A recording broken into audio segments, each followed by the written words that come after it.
If you just now tuning in, hit the like, hit the subscribe, and hit the bell. GMS fam, the green room. Let's talk about it.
GMS fam, the green room. What's happening, everybody? What's up? What's up? What's up? What's up? What's up? What's up? What's up? Let me go ahead and turn this down, man. Let me go ahead and turn this down. We got to talk about it, man. Let's talk about it. GMS fam, the green room. What's going on, everybody? How y'all feeling?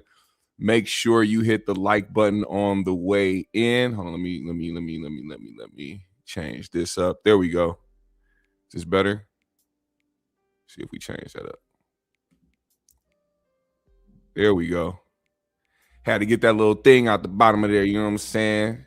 I realized that was what was stopping my stream, making my stream all glitchy and shit last time, you know what I'm saying? I had a different banner up. I got to get rid of those banners. GMS fam, the green room, what's going on? I see you, Godson Stevenson. Godson Stevenson. There we go. Sorry, man. When all the words are put together, you know, it takes a while for me to, you know, calculate. What up, Macaroni Tony? What's happening, man? Miss Universal, what's going on? Queen, how you feeling? GMS family green room. We have to talk about some things, but before we get there, I got a couple things that I need to touch on first. Pause. First and foremost, I want to give a wonderful shout out to the people over at Melo. If you don't know what Melo is, it is a local brand that brings you some of the greatest THC products and CBD products that you can get here in Minnesota. If you are a Minnesota resident, or even if you are somebody across the state that lives somewhere where it is legal, you can order Melo products. I would put the link up there. I got to get the link first and put it up in the chat. But I know y'all have seen me drink these before. You know, they got their regular cherry limeade right here. You see, 2 is gone. I've been drinking the hell out of these. You know, they got their other regular blueberry limeade THC drinks. Now they are dropping their new line of flavors for the summer. They got the strawberry limeade. As you can see, 3 of them hoes is gone. I truly do drink the product. All right. I'm not just here giving y'all, hey, go and support these guys because they're paying me. No. All right. I really stand behind this product. A good friend of mine is with this company too. So it ain't just about anything else but trying to help support real dope, genuine cannabis brands here in Minnesota and other brands that support CBD and THC. Here is their iced tea and lemonade. This is they half and half. You know, we love half and half tea and lemonade in the summer. You see 2 of them hoes is gone. Also, they got the new sweet tea flavor right here. Shout out to them. And last but not least, man, the raspberry and lemon tea. All right. They busting out the teas this summer, and it's all refreshing. Make sure you go check them out. Shout out to my people over at Melo. What's going on, El Crablos? I see you. Shout out to my DC family. Queen Kel's in the building. What's going on, Queen? We see you. Vel is in the building. Jan Wind is in the building. Buck Savage, what's going on? All right, let's get to it, man. So I wanted to point out something real quick before we talk about certain topics. Now, I get that I get a lot of comments and a lot of people that don't like what I do over here, and it's understandable. I get it, and you're going to leave comments, and you're going to talk your shit, and you're going to do what you do. But one thing I don't ever tolerate is the lightweight doxing. Now, everybody's information is public on the internet, so anybody that comes to my page, if anybody has seen anybody that is on my page posting addresses or posting phone numbers, it's because they think that they're doing something special, and it's not. And the only reason they do it is because they're from a burner account. Now, I did my due diligence over here, and I'm going to refrain since I am on my channel. I did speak about this on my IG live. If anybody was there, it was only a couple people in there, but I laid the game down over there. What we know now. Today's show, I was gonna put this man's face up because we figured out who the person was.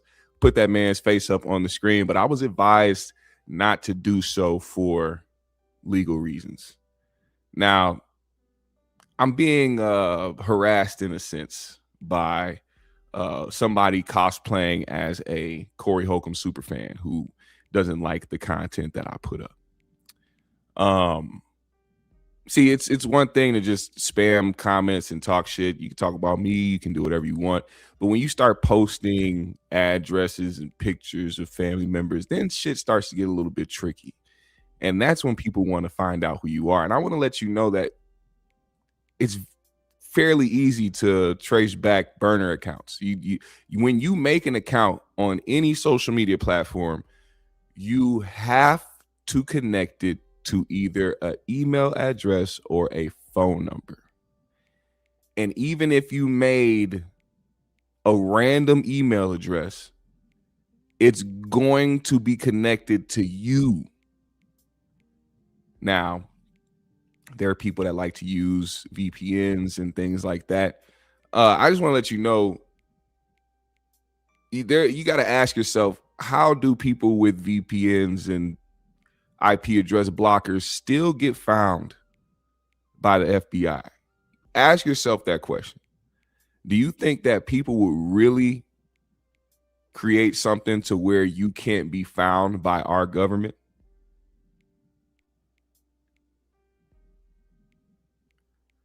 Now, it's not easy for the average person to do this. You need to be connected. You need to be able to have access to certain information. Therefore, I can't really post up the person that I have a really good feeling is doing this, because some of the stuff to obtain this information is not so ethical, if you want to put it that way. But I will say it's fun finding out who these people are. And of course, I've already known, because it's only one person really who will go to the lengths to be that much of a bitch. And I'm pretty sure more people in the chat know who I'm talking about. But we'll get at that behind the scenes. I'm not going to keep bringing it here, because then it'll turn into, well, what are you talking about, Quan? What are you trying to do? Are you just speaking and talking out your head? Nah, man, I just want to send that warning, because this person wanted to continue from another account on Twitter today. And when I let him know that I knew who he was and let him know he was a real PDF file, a real one, not the ones that y'all, some people may put jackets on people, put claims in assumptions and allegations. No, this man is 100% a PDF file, and I stand behind that and he knows it. That's why he blocked me. instead of him keeping going, instead of him continuing to troll, once I let him know I knew who he was and that he was a pedophile, and the fact that I come to your burner account, and how many times did you share the picture of Tom Brady and his son kissing in the mouth when he was getting a massage? How many times did you post that? Then you found it and deleted them.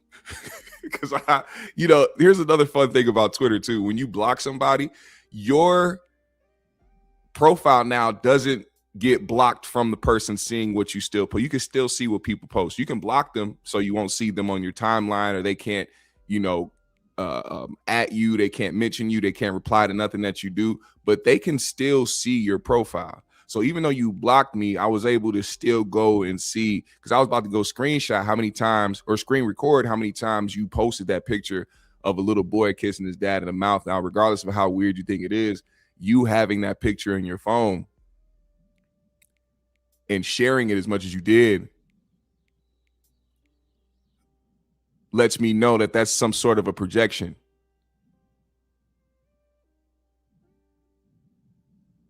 And I love doing this because you keep thinking that you're doing something, and then I keep hitting you with the Uno reverse card. How many times are you gonna keep trying to fuck with me, bro?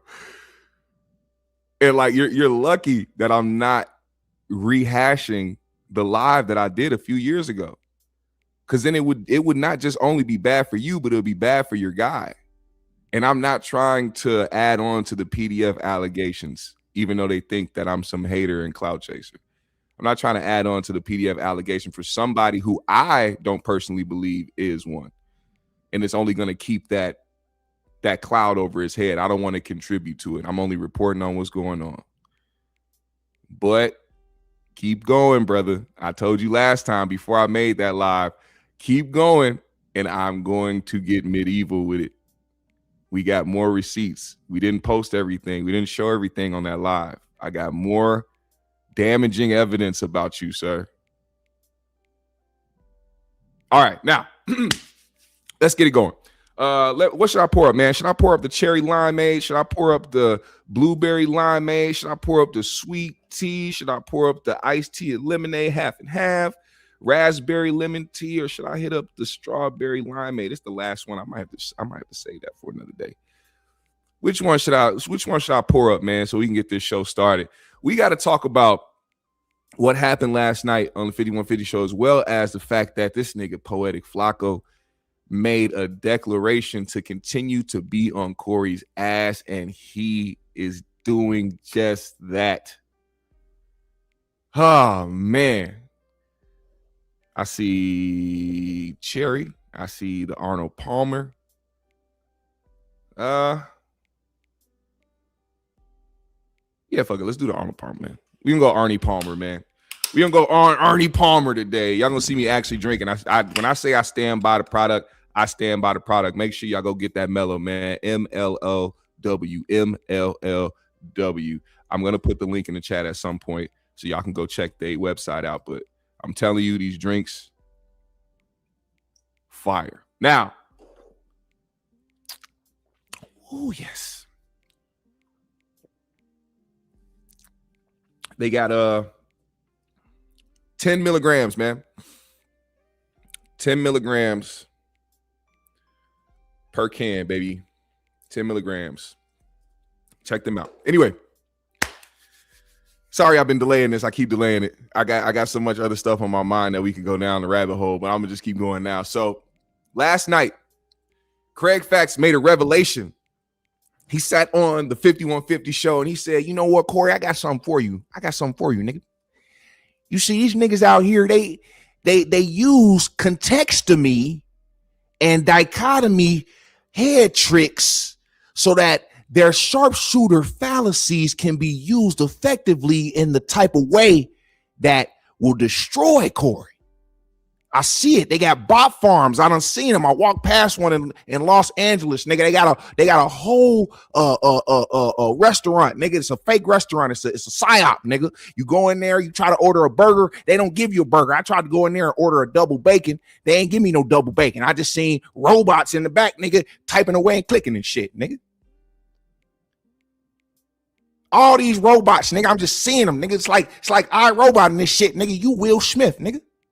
Corey Holcomb is Will Smith, nigga. Besides the backdoory and shit, you know what I'm saying? You know, Will done backed it up on a few niggas, you know what I'm saying? But in this sense, in this story, Corey is Will Smith, nigga, and he's fighting against all the bots that's trying to destroy him right now, nigga.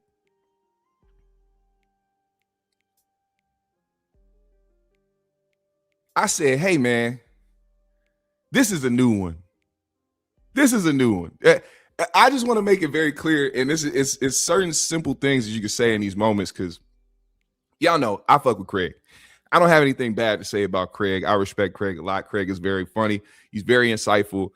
People be thinking he's some fake philosopher, but I'm just letting you know, anybody that takes the time to read stuff, regardless of what it is, regardless of what these definitions they be using, if he's reading, he's gathering information. Most people don't do that. They just take what people say and they run with it. So getting that out the way. Craig, that was some dumb shit, my nigga. That was some dumbass shit, dog. Bots, bro. Bots, man. You trying to say that there's demographics that are being sent, a certain demographic of people that are being sent to the 5150 show to put comments on places and even on other videos to oversaturate the comment section to get the 5150 fans, the core fans that defend Corey, to exhaust them. I don't see a lack in support of Corey when it comes to certain things being put on his name. Every post that I've been through, I've seen the 5150 Nation show up and defend Corey. And I don't think that there is some, because now, of course, when you put the idea out there that there are powers that be that are trying to get at you and they're trying to destroy you and they're trying to build these narratives around you and post these old videos and these old clips of you and take it out of context. Now you can start using these things to try to justify what's happening. And I'm telling you right now, man, bots are real. I don't doubt that there are bots in comment sections, in everybody's comment section. I don't doubt that. As a matter of fact, you see them. That's another thing. On bigger platforms, if you go to when they do their releases, you will see that some of the comments on there, like if you see a comment of like an AI looking woman that says, this content is so refreshing, I really appreciate it. Have y'all ever seen stuff like that? Have y'all ever seen on somebody, like if you got to somebody's page early when they drop and you see the comment section, there's like comments from people that, oh, this content is so great. This content is so refreshing. Thank you for, those are bots.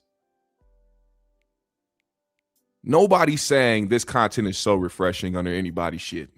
They're reacting to things that they heard, or they're saying, hey, what's up, everybody? It's not, no, this content is so refreshing.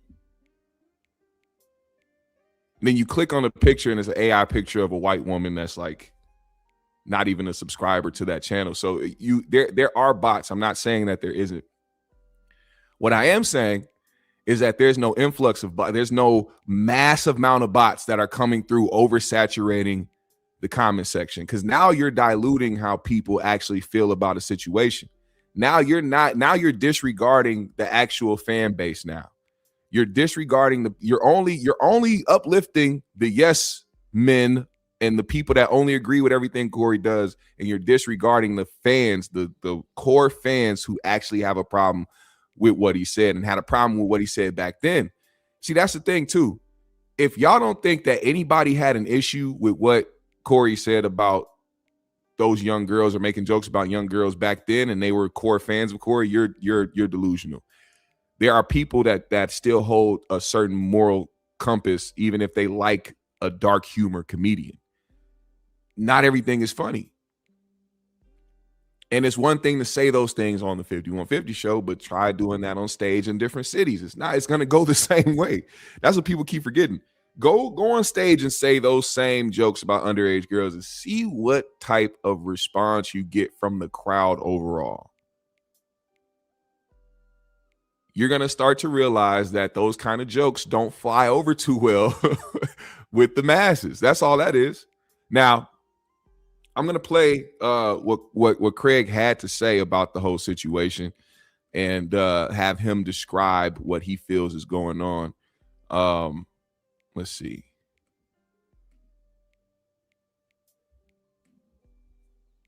Sorry if it starts skipping a little bit. I tried to fix that. So God bless y'all for sticking around and still showing love. Let me read some of y'all comments before we start this video. I see a lot of bots and this and that. Then Corey listens to him like he's the minister. Yeah. Grits and Gravy talking about who all a bot. Yep, those are definitely bots. Yeah, those comments. What up, Define said bots are used to make the platform bigger.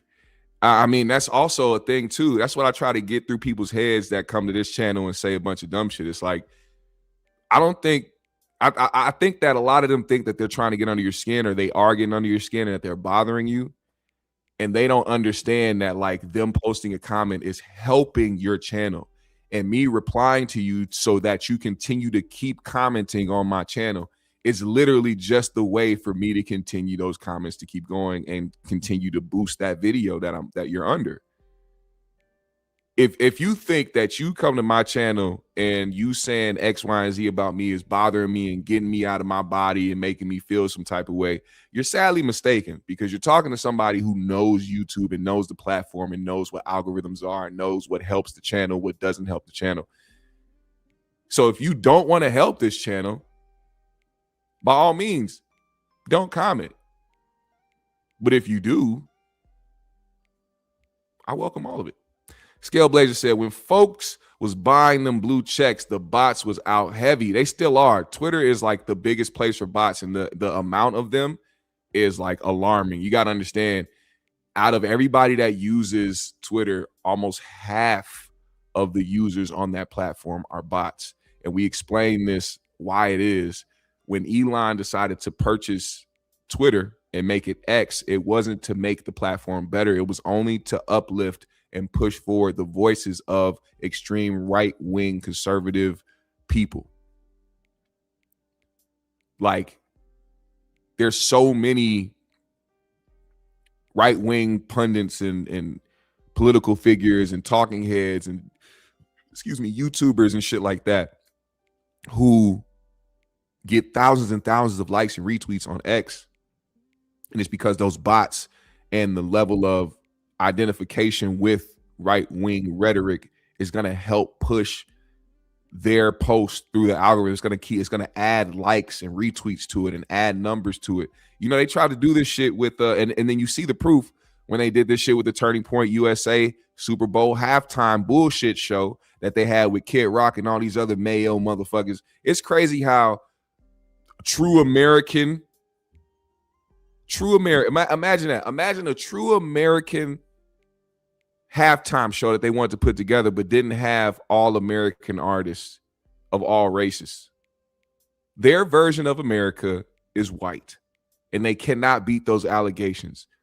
And this is why they get so mad when people have black-owned businesses, or when black people, like, we have a black state fair here in Minnesota. For those that want to come out here and check it out, if there's anybody in any other state that wants to come here in August, the beginning of August, and check out the Black State Fair here in Minneapolis that's been going on for the last, I want to say, 4 years or so, please come support, because it's not just for black people. See, when black people have a black event, yeah, we want our people to show up, but we don't say no white people allowed. For the most part, I don't see no shit like that. Everybody is welcome. We got a Black State Fair here, and they tried to shut that shit down because white people got mad and tried to make it seem like we were trying to do something excluded from white people. But it wasn't excluded. It didn't exclude white people. It welcomed everybody, because the state fair charges you $20 a ticket to get in or more.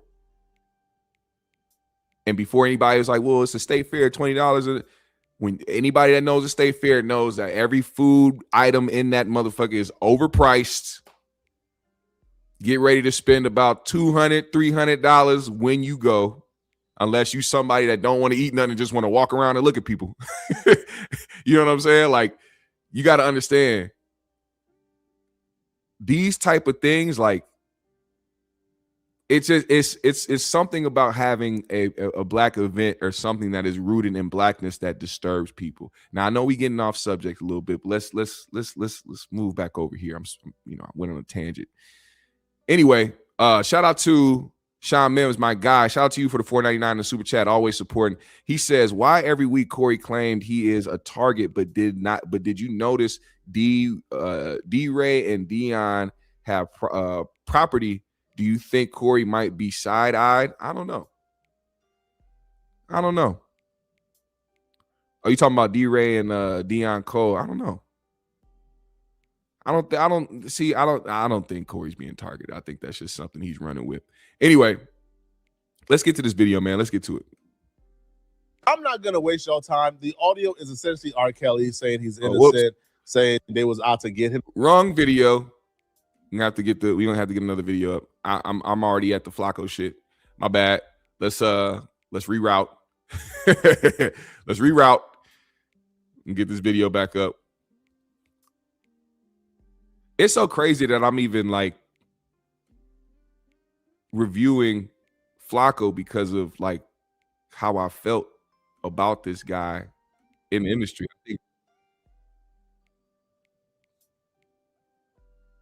There we go. Here's the right video. All right, let's get to it. We're going to share this Craig Facts piece right here.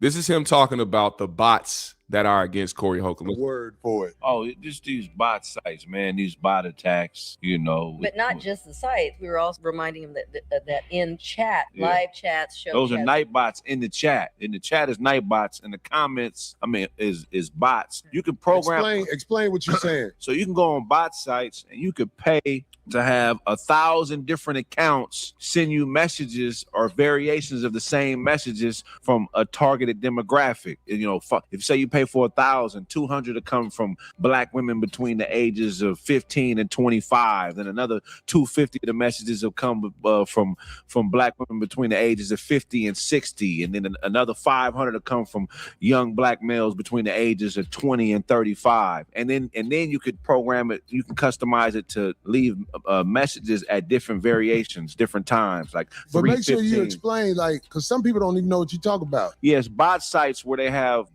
bot sites where people talking. Yeah, it look like it's a person talking.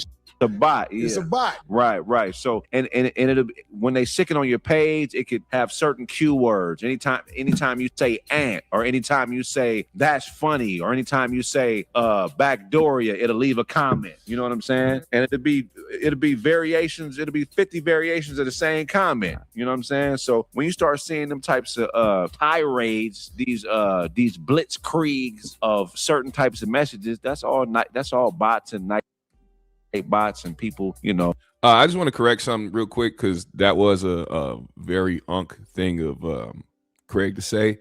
Night bots aren't the bots that come through and mass send the negative comments to make you look bad. Night bots are for streamers to post things automatically, or they have to be like what Craig was saying. It'll be sent at a certain time. These night bots are basically automated moderators, if you will. Like, because night bots can moderate the chat. If you don't want people to say certain thing, Nightbot will come through and, either time you out or suspend you or block you or something. It's a mechanism used by streamers to help them while they stream. So Nightbot is not the correct term. He should have just said bots and bot farms. But yeah, that's the whole Nightbot thing for anybody that is wondering what he is meaning by Nightbots. And you can set stuff up where you can use on your site, right? Right. You can set it up where you can avoid certain comments by hashtagging or making those particular words stand out. Like you could say, if any comment comes through that has this particular word in, let's say, right? And then it won't even allow it. And go ahead. This is funny. He said Corey always say people don't know, and actually he's the one late to the game. That happens often, man. That happens often when he gets put onto something that pretty much a lot of people already know. he be the one that tells all this, and they don't know about this. These are things that people don't know. It's like, no, you didn't know. That's the difference. And the idea is just to oversaturate somebody's timeline and messages to kind of try to take the wind out of the fan base, you know what I mean? To get people to believe in shit that ain't really for real, you know what I'm saying? So little fake it's a campaign. Like I said a couple weeks ago, it's called Contextomy. It's political contextomy, where they take things out of context. They take the context away from something and isolate it. So bottom line, the internet is going to It's been Do Better Podcast. What's going on, Theo Coop? Y'all know who it is in the chat over there, man. Y'all make sure y'all support my guy and go subscribe over there and catch him when he live, man. He do some great work over there. Shout out to Theo in the building. Appreciate you, fam. Hey, that's one thing I wanted to bring up. Let's go back a couple seconds so y'all can hear it. It's a campaign. Like I said a couple weeks ago, it's called Contextomy. It's political contextomy, where they take things out of context. They take the context away from something and isolate it. So bottom line, you know what's interesting about the whole context argument? I've seen quite a few people that have been defending, you know, Corey's past comments, talk about the context of things and not putting things in context. Usually when people say that you don't have something in context, it's usually followed up with what the context is. I, so far, have seen maybe one or two people over the past couple weeks since those comments have been resurfaced, try to add context to what he was saying. The first person, when it came to the 5-year-old girl with a Welch's grape bottle in her mouth, they said the context for that was it was much more deeper than what they were, you know, the clip that they were playing. This was Corey trying to point out mothers paying attention to their daughters and paying attention to them when they're young and the things that they do to stop them from so and so. I'm like, that's an easy thing to explain to somebody without having to call a 5-year-old girl a whore or, I don't know, sexualize her in a way. You don't have to do that. You could say, hey, I saw something at the airport with this young girl and it looked crazy to me. And these mothers out here have to keep watch of their children so they don't develop habits that put them in a position of being harlots and whores later on in life. Shout out to Theo for becoming a member, man. I appreciate you, my brother. Shout out to you, man. Big support to the GMS channel, man. I support you. You support me. That's how it goes. Shout out to Theo Coop in the motherfucking building. Now, I don't recall what the other comment was or what they were trying to defend, but what I'm mostly concerned about is not what other people's perception of what the context was. Let's ask the person who made the comments, aka Corey Holcomb, and the fact that he is standing 10 toes down on what he said without even having to add any context to it for the new people. Because like I said, these aren't the core fans of 5150 that are just popping up out of nowhere showing your past comments. These are people who don't know much about how you get down, seeing and hearing what you said and taking it for face value. And if you don't want to continue to lose opportunities, I don't know if he still is. I don't know if they're still not booking him. I see that he's still going and performing on weekends. So I don't know if that'll also fuck up his argument about the TMZ thing with trying to make it seem like TMZ owes him or that they could be in legal trouble because he's been losing opportunities. If you're losing opportunities, but you're still every weekend going to perform, they're not. What is the judge going to do? Well, it doesn't seem like it stopped much. It doesn't look like. And when people don't want to book you because of things that are, and it's not just them putting that out there, just making it seem like you're a woman beater. They showed a video of you doing something, and quite a lot of people didn't agree with how you address that situation and how you move forward with the situation. It doesn't matter who the people around you, what they know about that woman. Everybody around you can know that Christina Payne is a crazy crackhead and that they feel like she had it coming. Courts aren't going to feel that way. The general public aren't going to feel that way. What they saw was you walk up on a woman and muff her because she was talking too much. It doesn't look good. So of course, companies and brands and people that are booking you might pull out of doing that because they don't want the backlash from it, because they care about their business more than they care about having you come for a weekend and do some shows. Let's finish this up a little bit and then we're going to keep moving forward. Internet is going to It's been talking about, like, there was a time where it was people talking, but now you telling me this ain't even nobody talking. This is a bot. yeah, for sure. Because I've seen things where I'm like, is that a real girl talking? Because you can see when they talk, it looks delayed a little. One comment. So you've been on the internet 11 years. You made one comment. That's a bot. You've been on the internet 2 years. You made 2 comments. That's a bot. Well, that's why we spoke about it last year with YouTube was changing, remember? And that part of it. And that's why, and it's, man, this comment here, Corey is always threatening to sue someone. He never sued Tasha K when she slammed him last year. Corey does a really good job at saying things on his platform because he knows that his core base will run with it. So if he calls somebody backdooria, he calls somebody not funny, whatever the case may be, he's going to say it. And now the new thing is, oh, I'm finna have these YouTubers money for using my name and likeness. That's easy to get past a bunch of people that don't understand how YouTube works. Because now I see people putting that in comment sections. Oh, y'all using his name and likeness. Corey gonna have y'all bread. Yeah. And what a projection for him to talk about the feeble minds. Because I feel like that is a lot of the people who defend him or who push up or who he feels are his number 150 defenders. The feeble minds, the people that don't do their own research, who take his word for it and run with it.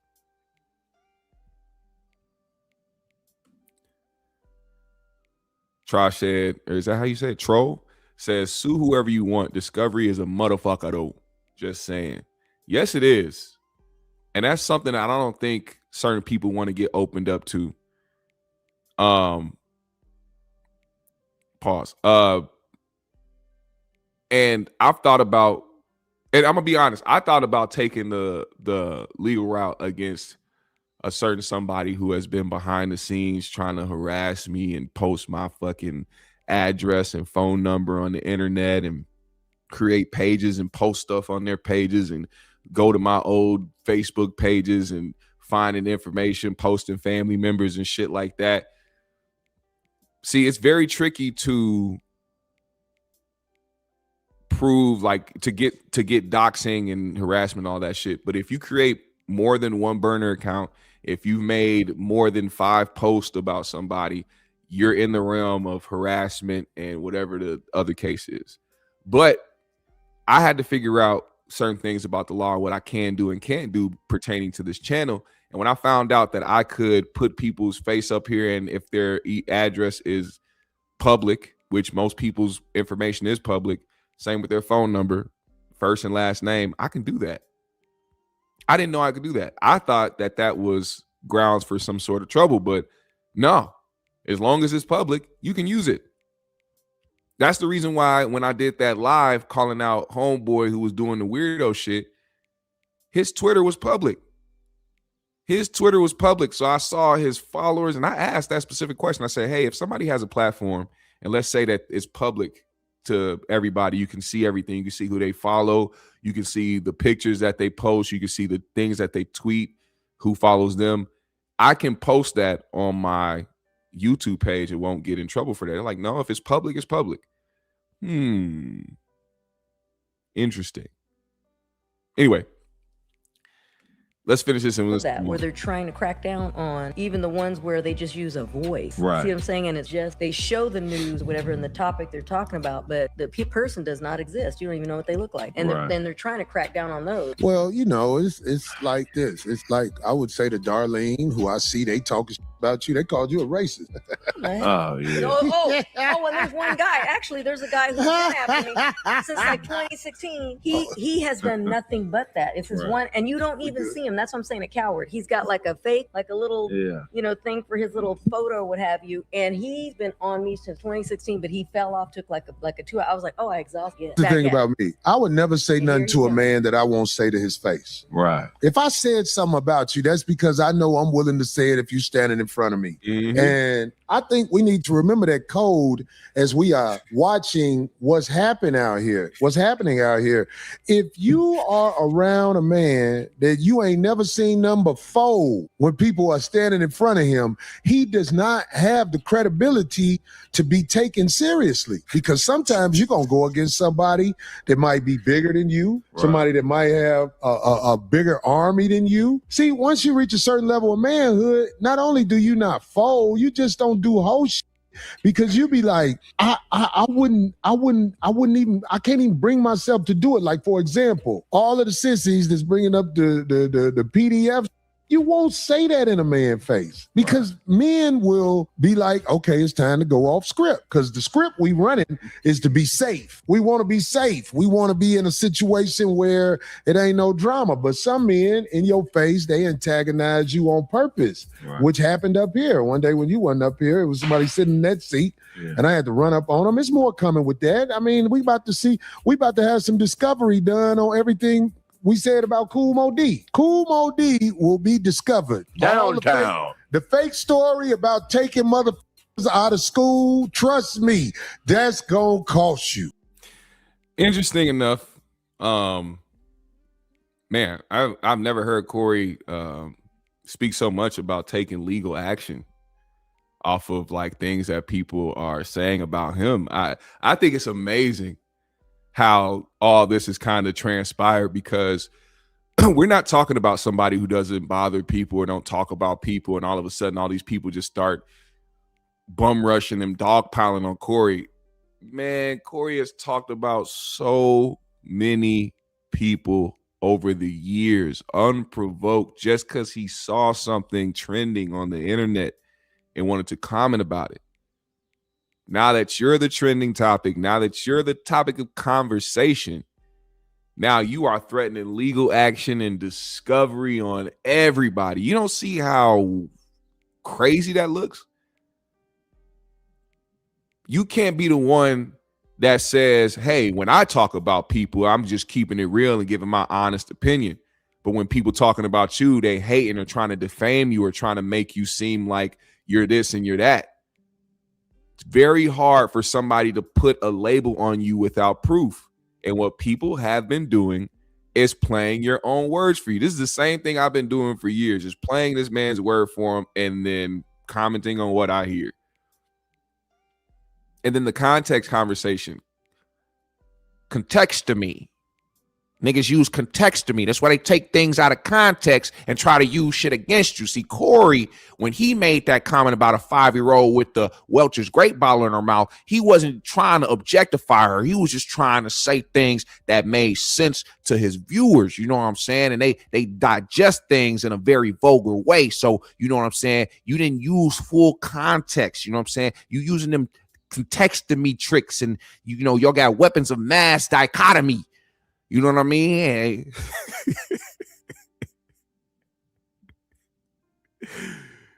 Niggas on the roof using a sharpshooter fallacies on court. Look, man. Context needs to be addressed by the person who made the comments, in my opinion. If y'all want people to understand the context of things that you said, then explain it. But if you don't feel the need to explain it because you feel like you're higher than or better than anybody else, and you don't need to because you the shit, you super duper hellified, and you the GOAT and all this other shit, you're going to realize very, very quickly that people don't give a fuck about none of that.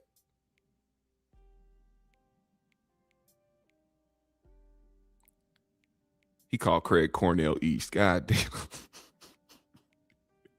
Cornell East is funny. Gaw. Anyway, shout out to Craig. He just he's a little lost on this subject.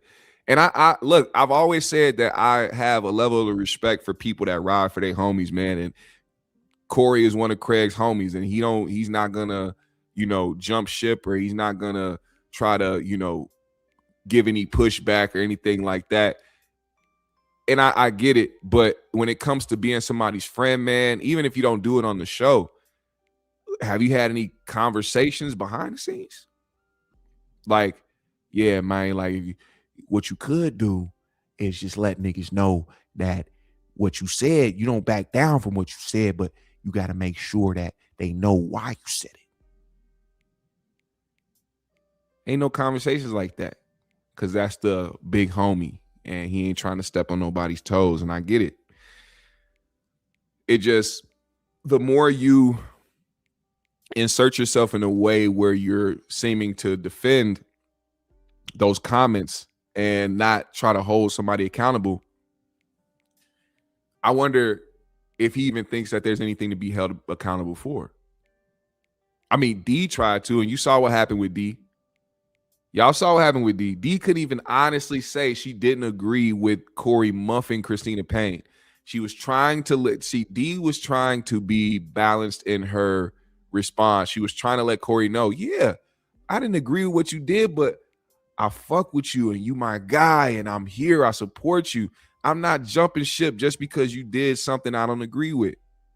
She couldn't even say nothing honestly like that. He wanted to cut her off and be like, well, what don't you agree with? Do you a crazy bitch get in your face? You don't agree? No, man. That is like the number one sign of somebody that only wants yes men around him. D was trying to give you props while also being very honest in how she felt about that situation. Just because she said she didn't agree with how you handle it doesn't mean she was on Christina Payne's side. She just probably didn't agree with you hauling off and muffing her in the face when she didn't do anything physically to you. But she couldn't even get that off. And then you saw what happened after that. Now you getting on her case and now this and that. And that was the start. If you go back, people like, man, why did he flip on her so hard when she didn't hold up the shirt? My guess is because she let it be known on the platform that she didn't agree with him muffing Christina Payne. If I could go back and show y'all, I don't have that shit timestamped, but if I could go back and show y'all that interaction, you'll be like, that makes sense why he all of a sudden just spazzed out and was like, people only like you for what they get from you, and they only like certain parts of you. And how do you say that about somebody that's been around you for 15 years? That to me is a projection, because anybody that has been close to Corey that has left, he has truly let it be known how he really felt about these people when they were around him. Sounds like a projection. Now, we got to get to this Flaco thing. I'm not going to be here very long, but Flaco made a declaration. He said, I am going to stay on Corey's head top because now he's the personal jabs and threatening to sue and calling me poetic or whatever, something in Fago or whatever he want to say. Flaco made it very clear that he was going to continue to criticize Corey and continue to go down this rabbit hole of finding things to make videos about Corey, because you got to understand, Flaco's fan base aren't people that necessarily are 5150. Now 5150 people are going over there to see what he's saying about him, but his new demographic of people that are getting put on to Corey, he's shaping their minds and getting them to believe a narrative about Corey that's going to inevitably be detrimental to his reputation. Because the more people type PDF file in the chat and in the comments and go in on him in the comments and say whatever he's saying, the more they're going to think it's bots, and the more it's going to keep that jacket on him for the remainder of his career. Now, Flaco is getting closer and closer to a live video that may be a nail in the coffin, and I'm not going to assist in that. So we're just going to watch as it takes its turn. Flaco has found the phone call between Corey Holcomb and R. Kelly. This is probably one of the most damaging things because of just the association alone. And I said this, we can go like, bro, anybody that has been here for years and watched me talk and watched me discuss certain topics pertaining to Corey and 5150, you know, when this R. Kelly video dropped there, that phone call dropped, oh, I was not in support of that shit. I was like, what is, and I could be wrong, but something is telling me that I brought up past comments about young girls and that not looking good for Corey to have R. Kelly on his show to talk about freeing him. And now that he has this jacket on him, this nice fur PDF jacket on his back, this is the worst thing. As a matter of fact, I would have had Abe or whoever the fuck it was behind the scenes scratching their ass instead of working on the audio delete that video. I would have had them archive it or something. We cannot, like, as soon as the PDF allegations came out, I would have had them scrap that video from the internet. Because how can you stand behind that? How can you stand behind, like, it's one thing to still listen to R. Kelly's music. R. Kelly was a hell of a talent, hell of a singer, hell of a writer. But, like, how could you?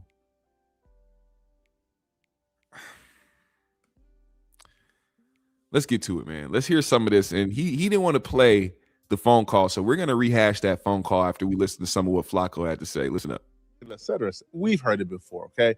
Now, wanting R. Kelly free ain't really a new phenomenon. I feel like a lot of people probably have that opinion until you go and read what R. Kelly actually did. Like, I'm sure in my life at some point I was probably on the side of saying, man, free R. Kelly, just being an edgelord, until you go and read what R. Kelly did and you realize, yeah, keep him in prison, okay? Now, it's one thing to feel like R. Kelly is innocent and you want him released, but it's another to completely misrepresent what R. Kelly was convicted of in an attempt to manipulate your audience to make a call to the people involved, in the words of Corey Holcomb, to get R. Kelly released. Yo, Corey Holcomb lies to his audience, misrepresent the facts of his case, and completely misrepresent what R. Kelly was convicted of in an attempt to manipulate and trick his audience to get this convicted PDF released. All right, the elephant in the room. I played those phone calls from the brother R. Kelly, and I feel good about letting my man get a chance to speak his mind and say what he have to say, because when I heard him speak and talk about things, I was like, yo, this is something that the people need to hear. I mean, most people have an open mind about it, but some people say what they want to say. But listen to me. We are in trouble as black people in America, as we have been since they kidnapped us and brought us out here. Listen to what I'm telling y'all. A lot of people had a misconception about what R. Kelly was in jail for. What's about to follow is a lie, a vicious lie that I've seen retold and disseminated by a lot of abuse sympathizers like Corey Holcomb. Now, I believe that at some point I probably would have believed something like this before if I didn't do my own research. But I've seen this told time after time after time, and it's usually coming from men who think like Corey Holcomb, who have the same views as Corey Holcomb. And the lie that's about to be told is, oh, R. Kelly and his victims were all adults. R. Kelly wasn't arrested for messing with no minors. What y'all talking about? Now, even if this was the case, I was too young when the R. Kelly video and the tape dropped, but a lot of y'all witnessed with your own eyes R. Kelly violate and abuse a young girl. So you guys already know for a fact R. Kelly is a pedo. Regardless of what the cases are, y'all already know this. But in this situation, R. Kelly was on tape doing what he did, and y'all seen it. I didn't see it. Like, I was a kid when that dropped. But on top of that, R. Kelly was convicted of victimizing minors. So what Corey Holcomb is about to say is an absolute lie that he's telling his 5150 audience to manipulate them into helping him get his abuser homie free. A lot of people Now, thought R. Kelly let's was pause in it there. jail. Let's pause it there. I seen this comment and I want to make it very clear that Corey is good at like ushering his people into believing a narrative. The whole R. Kelly Rico thing and what they really got him for, and just trying to lean on, well, they didn't get him, they didn't convict him for what they accused him of, what he actually did. If you know he actually did stuff with minors, I mean, why are we caring that they got him on something else? I don't know. I've never understood that. Let's say this. If you found out that somebody was messing with underage girls in their 40s and 50s, and when they got arrested for shoplifting, you're gonna be like, why? But he didn't shoplift anything. He didn't take nothing. He didn't steal nothing. They accused him of shoplifting. The police came and got him and locked him up. Are y'all gonna be mad that a person that y'all know was violating underage girls? Would you be mad that he was in jail for something totally not related to it? You know what I mean? Like, I'm trying to understand the logic. Is it because he sings good? Because I feel like if you were somebody who violated underage girls, took advantage of them, and did what R. Kelly was accused of, I don't care what they put you in prison for. It is what it is. To me, that's just the universe coming back around and holding you accountable for shit that you got away with. It's like the movie, what is this movie, man? Fuck, I forgot the name of this movie. It was a popular movie. It was a movie of somebody help me. It was a movie of a young girl who was being targeted by an older man in her neighborhood. She was walking across the cornfield from school. He took her, brought her to this bunker that he built in the cornfield, and ended up killing her. And it was a whole movie about trying to figure out, who killed her. And they were on to this guy the entire time. And he ended up pretty much getting away with it. They never charged him. They never found any, the police. Lovely Bones. Thank you. The Lovely Bones. He never got convicted. They never found anything that could get him in trouble for it. And then in the movie, at the end, how does he die? This nigga slipped. Or no. This nigga got hit with a piece of ice and fell off a cliff and died. That's like the perfect example of what I could use about a situation like this. There was no retribution for what happened to that girl. But the universe came back around and was like, nah, we got to hold you accountable because what you did was fucked up. I believe in stuff like that. I don't know about anybody else. That's why I try to be a good human being in society, because even if somebody else doesn't do something to you, this universe, that karma gonna come back around. It's gonna deal with you in a way that you ain't prepared for. That's why I don't sit on this internet and talk crazy about people all day. I just give my opinion and I move forward, because a lot of this stuff can come back to get at you. There's a lot of YouTubers out here who really go at people and really put narratives over people and really start, allegations against people and make them look a certain way and ruin their reputations. I'm not here for that. I feel like that comes back to haunt you at some point. So although that's the same for people like Flaco. Something's going to happen, whether somebody finds something out about him or whatever the case may be, and then he's going to be the subject of the content. It happens to everybody at some point. That's why you can't be the holier than thou type commentator. You don't want to make people think that you're better than anybody else. I think that's what Corey suffers from, because he puts himself on such a high pedestal and wants the public to believe he is this, great comedian and entertainer, and he's the God of this whole thing. He's referenced himself as God so many times that I truly believe that he thinks he is. And when you have that complex and then things like this start happening, the only thing you can do is be on defense mode, because you think that you can never do any wrong. And because you have a fan base, a big fan base full of people that show up everywhere to support you and keep your bills being paid, you now believe your own shit don't stink, and that all this stuff happening is just an attack on you because I'm the realest nigga alive.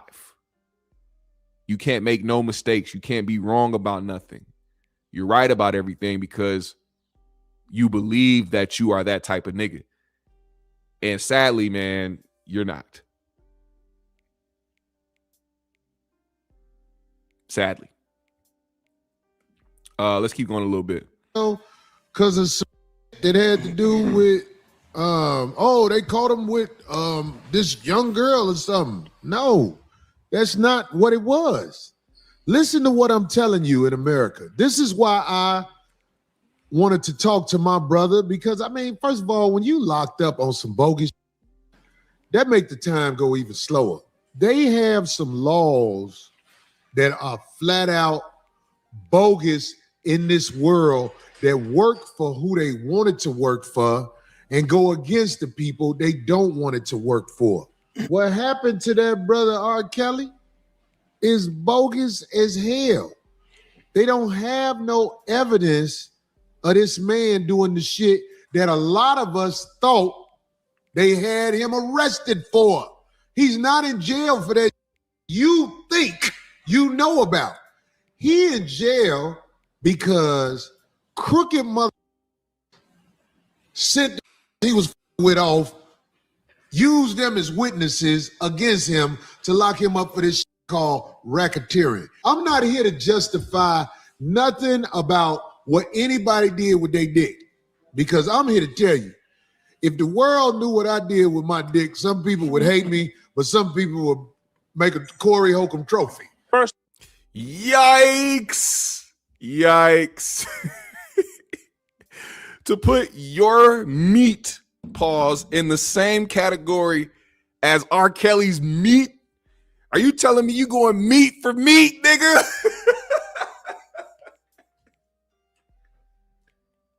This nigga Corey going meat for meat with R. Kelly. What the fuck is you using that example for, bro? That is the wrong example to use. Now, I'm not here to talk about what he did with his dick, but if I told y'all what I did with my dick, I would never put my dick in the same category as R. Kelly's. Where his shit went, mine never has.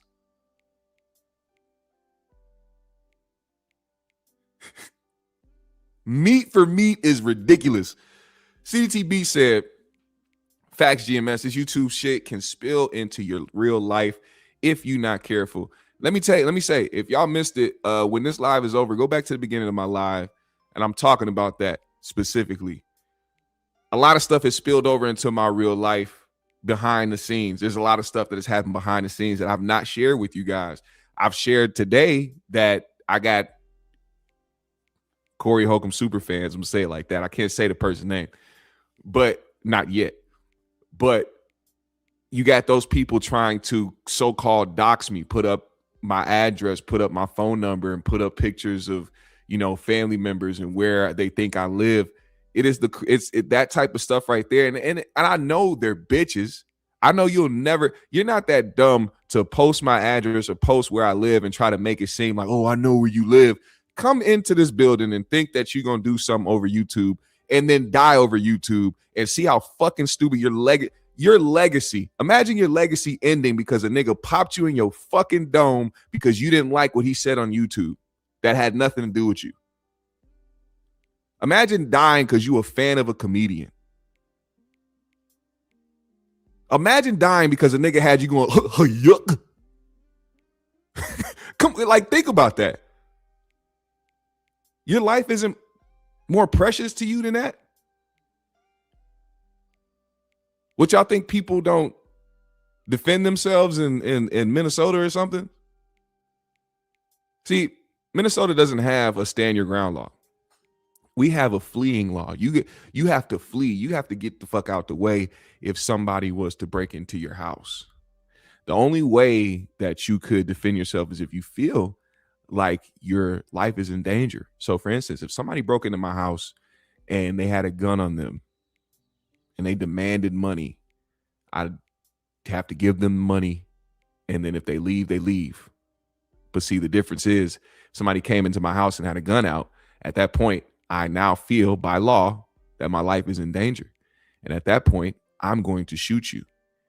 And then when you're bleeding the fuck out on my floor, I'm going to call the police and say, hey, somebody broke into my house and they said they were going to shoot me. So I had to shoot them.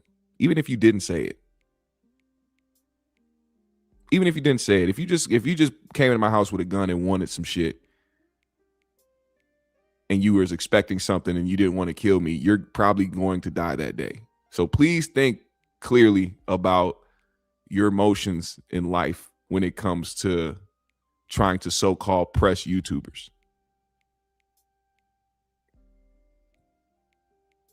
I would hate to have to do it to one of you niggas because y'all feel some type of way about my opinion on a fucking podcast show on YouTube. Get it together, guys. Get it the fuck together. Now, the phone call that went with this, can we play some of that? Should we play some of that? Or y'all don't want to hear it because it's old. Should we play some of that before I move around? Because I've said a lot. Should we play that phone call with R. Kelly just to rehash it?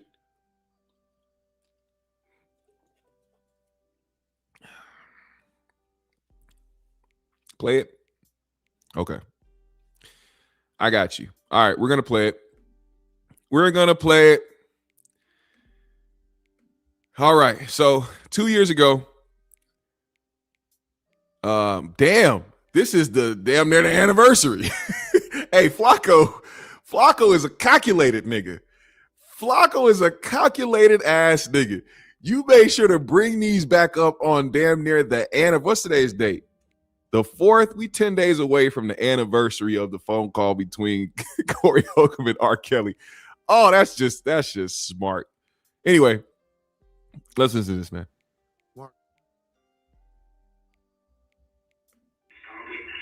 In my high-profile federal case, repeatedly contacted these people, witness tampering, interference in my federal trial, which influenced the outcome of my trial. Do we ignore that?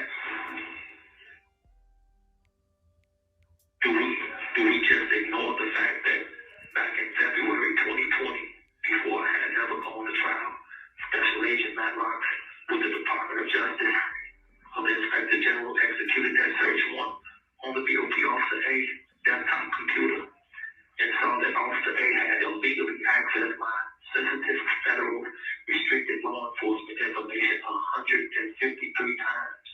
This is all according to the search warrant. She did it during the course of 6 months. The BOP Officer A had ripped away the corner of each page that would have contained the date and times that my jail records had been accessed by her.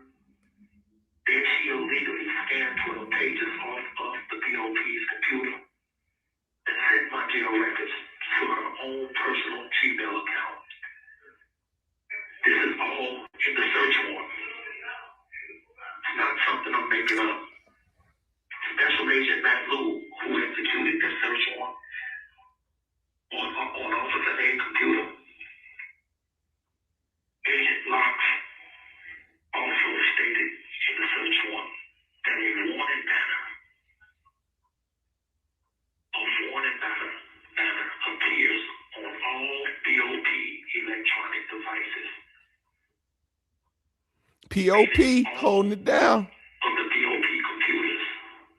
Whenever a BOP employee or disciplinary hearing officer whoever turns their computer on, a warning banner, and that banner states, quote, user should have no expectation of privacy as to any communication on or information This call is from a federal prison. stored within the system. They should have no expectation. The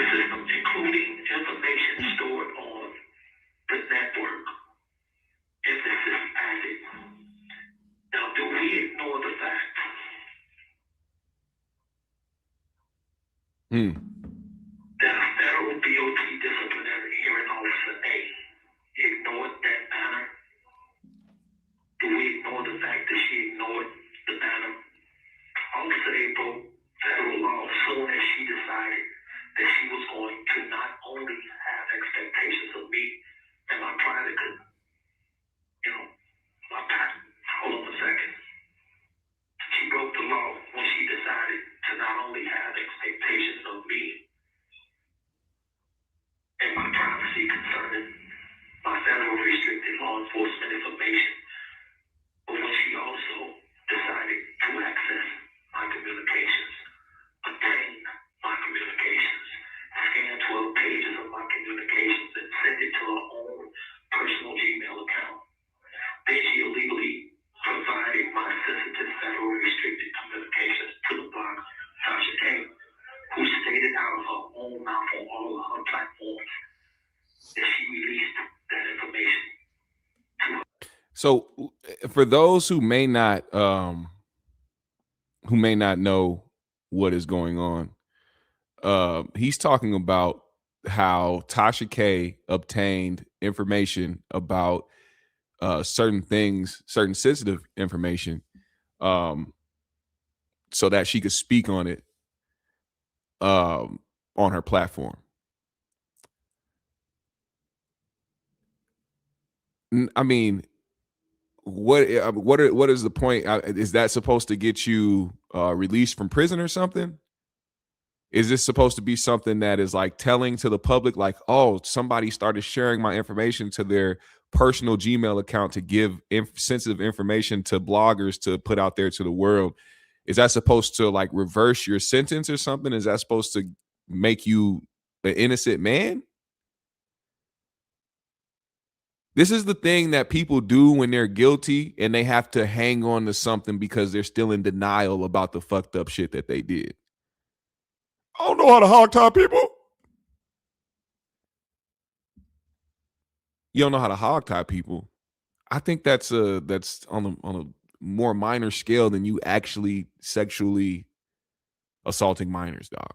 Like, like it's certain things. When you pay attention to that Gayle King, R. Kelly interview, he sounded like a nigga that is trying to overly convince people that he didn't do something that he did.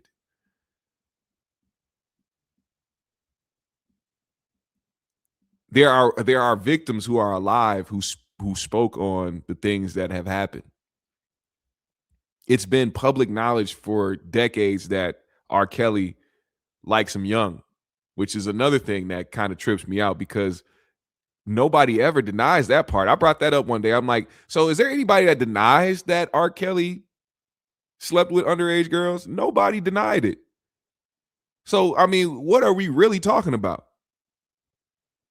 If you believe he did, why do you give a fuck what is happening in his life right now? Like, what are we talking about? What are we doing? Oh, but the parents were the ones that got them kids there. Yeah, the parents need to be held accountable too. I don't know what you want me to do. Do you think I'm not holding the parents accountable too? Like, the parents are at fault. Why would you leave your underage daughter with a grown-ass 40-some-year-old man alone, thinking that that's going to help their music career? How many people's music careers have helped or been propelled to stardom because they got to have one-on-one time with R. Kelly? Ask yourself that question. For all the mothers that and all the parents that brought their young underage daughters to R. Kelly to help their careers, how many of them actually propelled? How many of them actually were successful? Because it's kind of crazy to me how people continue to bring their kids over there. It's like if you knew about a restaurant that served dog shit food, the food was horrible, are you going to recommend it to other people? Are you going to continue to keep going back to that restaurant to eat? No. So yes, the parents definitely have to be held accountable. But that doesn't exempt R. Kelly from making the actions, for being the one that wanted to do it. I forgot what example I used this for, because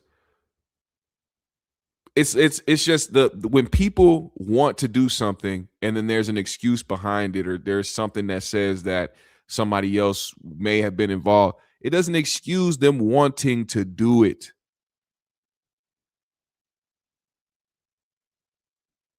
It's like with the young girls, like people that say, when I've seen people use the excuse, well, these girls that are 16, 15 years old, they're making a choice. That doesn't mean that the nigga that wanted to do it ain't fucked up.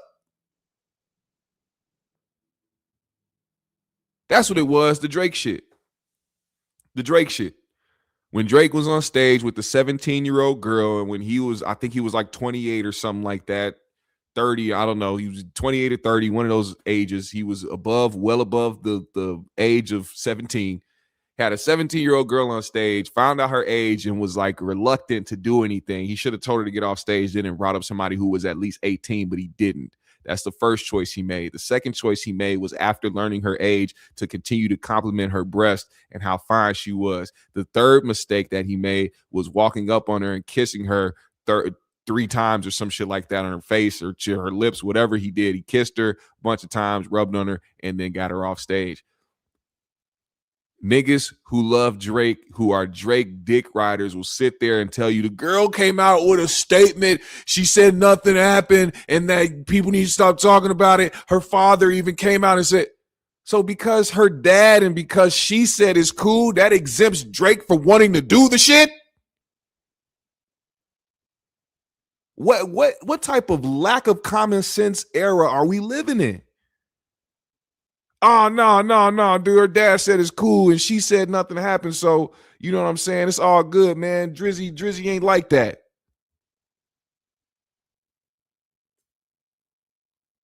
Same with the Millie Bobby Brown shit.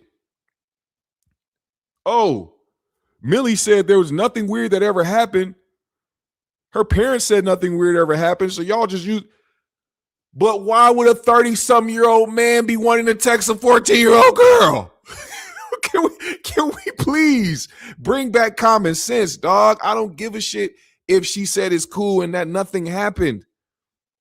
What made Drake want to be in some sort of friendship where he's giving this girl advice on boys? What made him want to do that? They didn't have nothing to relate to. What could a 30-some-year-old man relate to a 14-year-old girl with?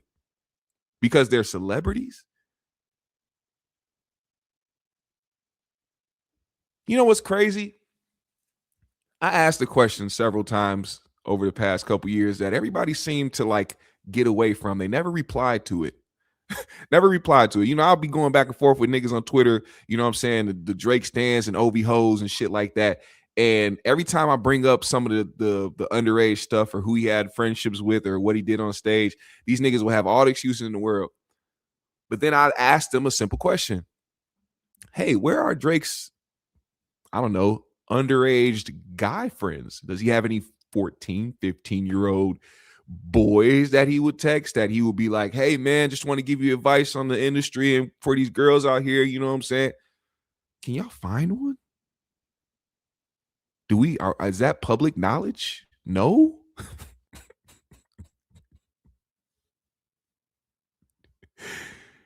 And then when you ask that question, niggas go radio silent.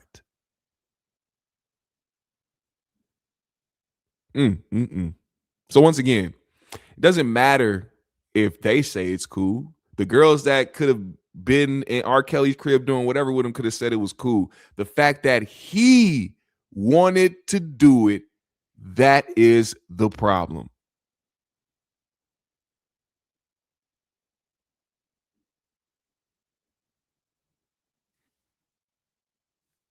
Now, let's finish this up a little bit because we got social media platform that the government witnesses in my case. How can we just ignore that? Call it for what it is. The law broke the damn law. Nah, Poetik, clarify that. Clarify that. Because if you say you hearing jealousy because a nigga ain't getting with underage girls, I'll clarify that because I don't know what that means, Poetik.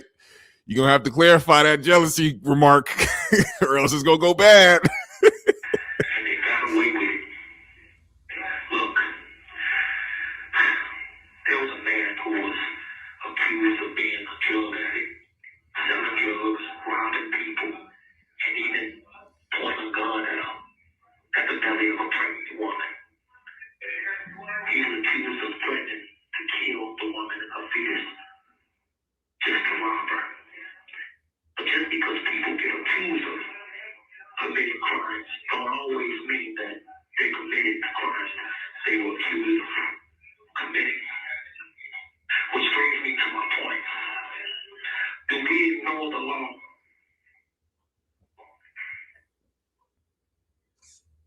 Kneeling on a man's neck for 9 minutes because of what he allegedly did? No. Were the officer or officers justified for what they did just because that man was accused of crimes? No. They were not. Why? Because the law broke the law. No matter what that man was accused of, the law broke the law. And they did not get away with that. Why didn't they get away with it? Because there was a full, transparent investigation done on the officers and what they had done to this man.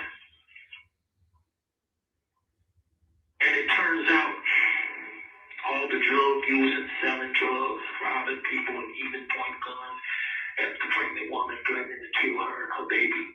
All of these alleged crimes that he was accused of committing did not even matter because the law had broken the law.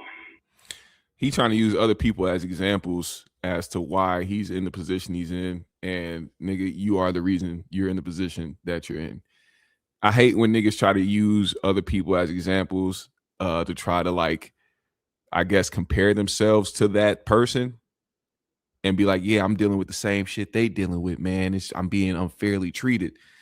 Nah, R. Kelly, man, you in there for a reason, brother.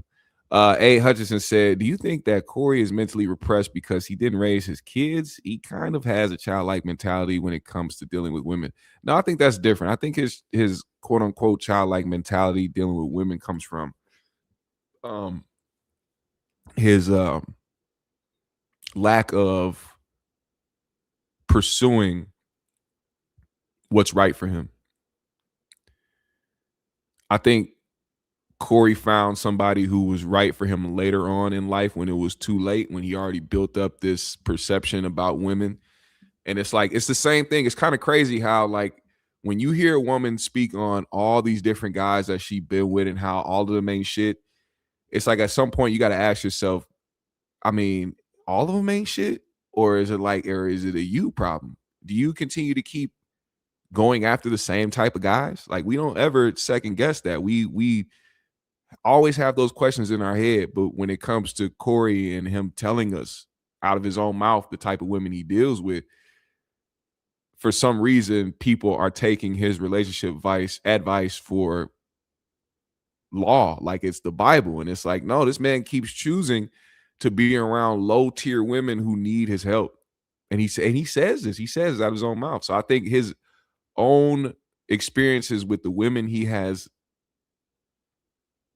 specifically chosen is the reason why he has the mentality he has, because those specific women give that type of energy.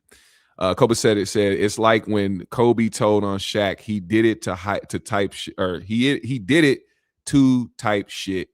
Same shit the politicians doing, same shit entertainer beef is doing. Okay, I get it. Jodai LaFlame says, or are you gay? Even if all women ain't shit, I'm still gonna deal with them. Yeah, right. Exactly. I love women. Ain't nothing ever gonna pull me away from women, loving women. I'll never in my life be like, well, you know what? A bunch of women did me wrong. Let me try out the fellas. Like a lot of women do. A lot of women will be like, okay, I've been with like 10 to 15 guys. I guess this means that I've tried most of them. So let me go ahead and try women. Yeah, all right. Okay. Nah, I love women too much, man. And that's how you know a nigga ain't even closeted. This is the thing too. This is why I be questioning certain niggas, because there's never been a moment in my life where I felt like I needed to experiment with a man, even behind closed doors. Like, oh, let me just silently do something in the background at my house because I live alone and nobody will ever know. No, that shit is disgusting.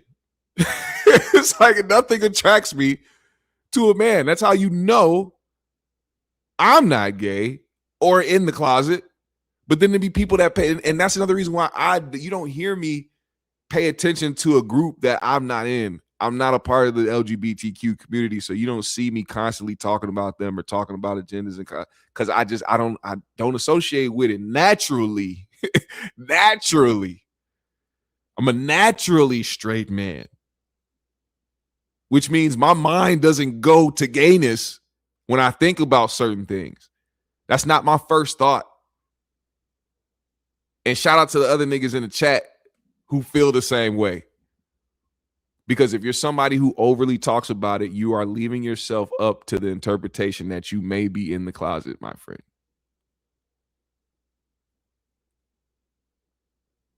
And any nigga that wear a belt buckle that has a bedazzled tongue on it is a freak nigga. And if you believe that same sentiment, then stop worrying about why R. Kelly is in prison. All right. He'll be out soon. All right. He'll be out soon for those who give a shit. He's not going to be in there for the rest of his life. So just, it's okay, man. Let him sit down for a while for some of the things he's done in the past. All right.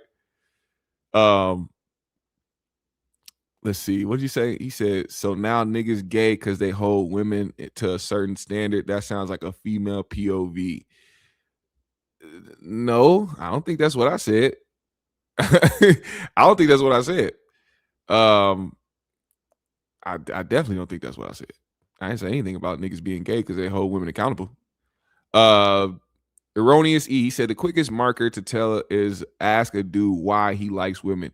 If the only thing is vagina, he will stick his meat in anything. That's hilarious. Copacetic said all the 50-year-old men I know talk about gay people at any time of the day. I'm just saying, and I work in the trades. I mean, that doesn't take away from what I said. That just kind of proves my point. Like, I mean, why is it such a focus for them? Can you answer that? Why is it such a focus to have it on your mind all the time? There's so many women in society that you could be having discussions about. Why are you talking about gay men all the time at any given time of the day? Why is that? I mean, I can't for the life of me personally understand that. If you understand it, cool. Help me understand it. Help me understand. Because I don't understand it. Why is a bunch of niggas at work talking about other niggas' booty play? Could be talking about bad bitches all day. You could be talking about the hoes you smashing. Y'all niggas could be talking about sports. Niggas is talking about gay niggas. I don't understand. That's all I'm saying. He said any nigga with a bedazzled anything.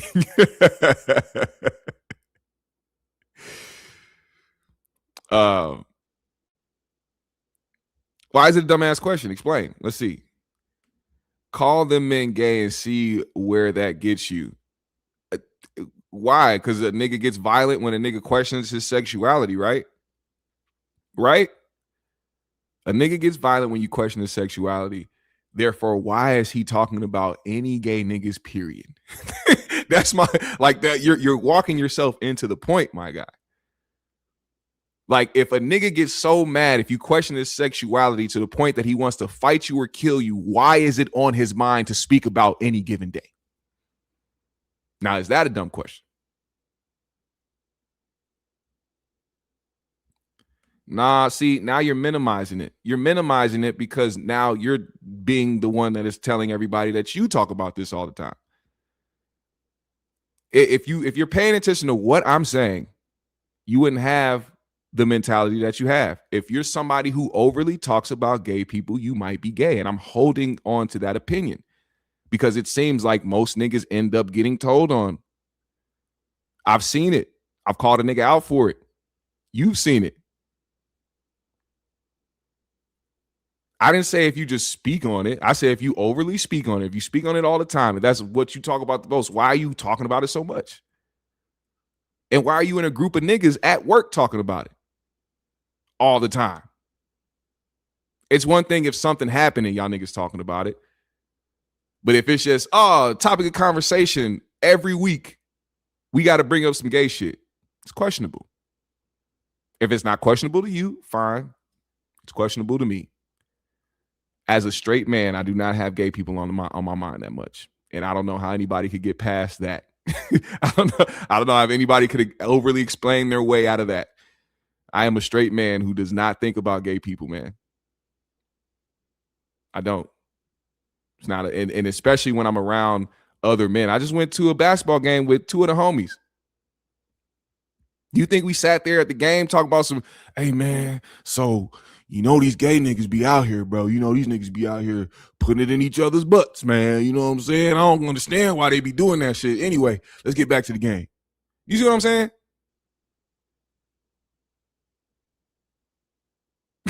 Like, what would be the need to bring it up? What are y'all doing? Because I'm scared to speak against it. Speaking against it, what are you going to do? What are you going to do besides talk about it? Speaking against it, you think that's going to stop gay niggas from existing, motherfucker? Do you think it's just put a stop to gay niggas after y'all bring it up to society? You speak on it, and now all of a sudden, what are you doing? You're deterring people from being gay? No, you're not doing anything but speaking about gay people.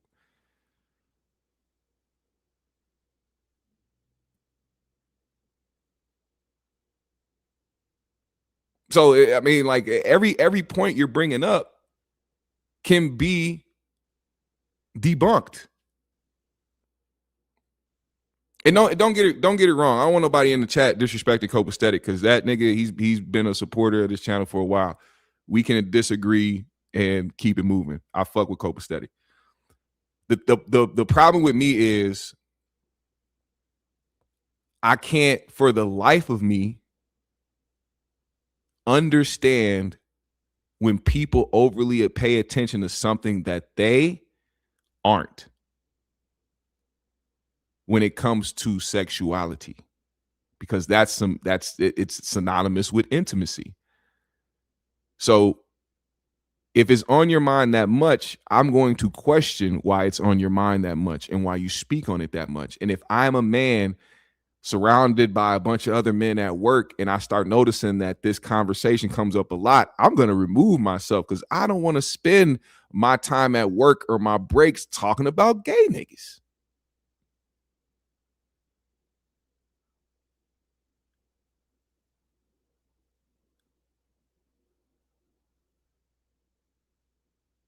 And I'm definitely not doing something that somebody wants me to do on this channel. Matter of fact, I could talk about why other niggas talk about gay people for another 20 minutes, nigga.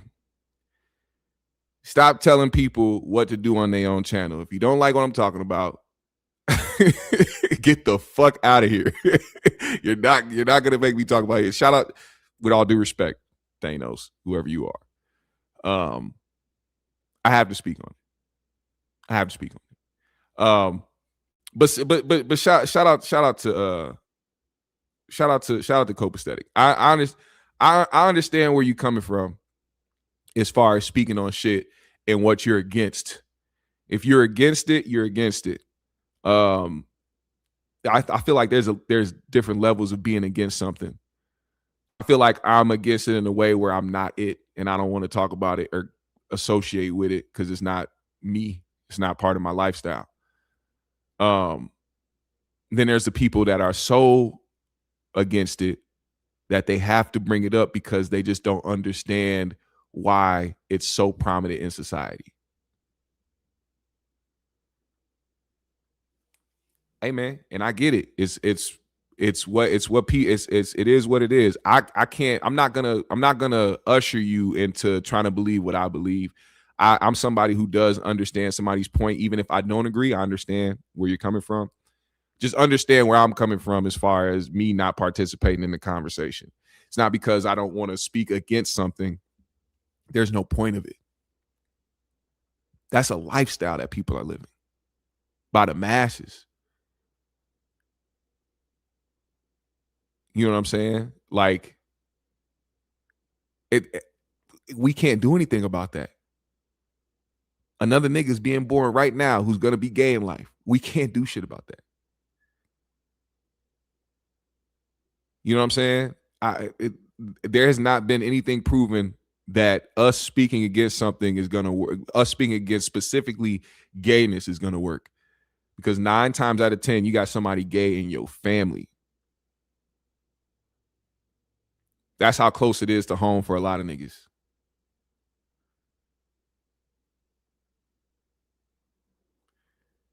But I mean, shout out to Poetik. We had that's a good back and forth to have. We do need to have those conversations sometimes, and you know, be able to agree to disagree and move forward. So shout out to Poetik. Also shout out to everybody else in the chat, man. I see y'all. I see the comments.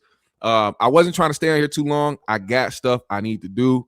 But I appreciate y'all, man. GMS fam, the green room. Make sure when y'all leave this place, refresh the page, come back, leave a comment under here. Let me know what you thought about the live. Also, hit that hype, man. Hype the video. I guess they got hypes now on YouTube. You can hype videos and show it more love, push it through the algorithm. So if you want to help the GMS show get pushed through the algorithms, hit the hype as well. Hype this video, man. You want to support in a big way. Shout out to the people that left the super chats in the comments. Shout out to Sean Mims. Shout out to Theo Coop for becoming a member on the channel. If you want to support in another big way, the Cash App is scrolling below right here, man. So if you want to hit the Cash App, I got Venmo, I got PayPal, I got all that stuff, man. So if you want to help support the GMS show in a big way, you can hit the Cash App and support that way. GMS fam, the green room. I'm going to hit this music. I'm going to sip my Melo. It's still cold too. Holy. I've been here for an hour and a half. This shit's still cold. Shout out to Melo. Make sure y'all go to Melo, MLLW. Just look it up. Just put that in your Google search bar, MLLW, and find out what Melo is all about. Find your Melo. All right. GMS green room. We play the other one. Shout out to y'all, man. See, don't insult me unless you standing toe to toe. Otherwise, it's not respected. Oh, y'all going back and forth. And I thought you was talking to me. I'm like, damn, what I do? I thought I was showing you some love, dog. I thought I was showing you some love, Poetik. Why you going at me hard? But I guess you going back and forth with Ashy Elbow Prince. Nigga name Ashy Elbow Prince. What the hell? Anyway, why the music ain't playing? Why the fuck my music ain't playing, man? Hit this on the way out, because I guess my other song ain't working. GMS fam, the green room. Appreciate y'all for pulling up, hitting the like button, supporting the stream. Much love. More content coming. Music coming. We are starting to record the album. Oh, wait. Let me pause. Got to pause that real quick. Before I go, I got to let y'all know we are starting to record the album this month. I have an album on the way. I spent a year writing it. It's a bunch of heartbreak bars. All right. But it's good music, it's vulnerable music, it's accountability music, it's authentic music, and it's probably the best stuff that I've written at any point in my life. So when I drop those and when I put the videos out on this channel and on my other social platforms, I expect my GMS fam to go and support that shit, share it, hype it, like it, all that stuff, man. Go and listen to it, stream it. If you want to purchase it I'm gonna put it up on Bandcamp. I want to put new music out. I've had this itch for a while just to get back into making music.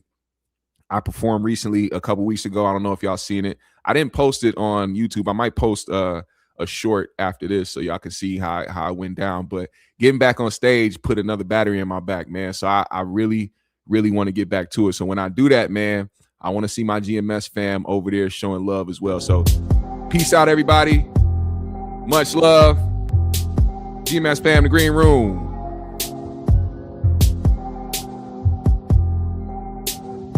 Hey.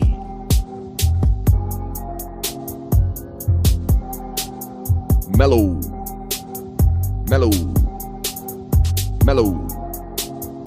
Melo.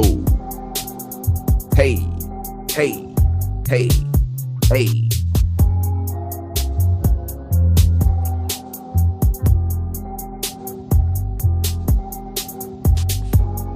I gotta go roll up, man.